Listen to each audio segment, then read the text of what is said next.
Kasi ng current administration ang housing. Halimbawa, nagkamali si Ang laki ng pangako eh. Ang laki talaga. Hindi, sabi niya, walang nagawa. Sabi ko, Kasi hindi na lang rin ako ng ano. Sabi niya, wala daw akong nagawa. Sa Yolanda, Sa Yolanda Sabi ko, housing. ha? Puta ng Yolanda, kinabukasan na saan ka? Nandoon na ako sa Yolanda. Ikaw yung taga Leyte, ako yung taga Davao. Nandoon na ako. Dynasty nila yun doon.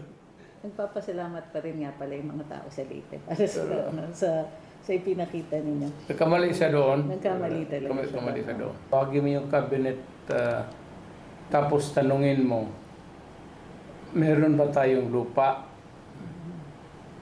Tapos, gaano kalawak yan? Ilan ang pwedeng ipasok mong housing dyan? Tapos, nandyan yung housing. Kaya mo bang gawin yan dito? Dahan-dahan lang muna. Sabi,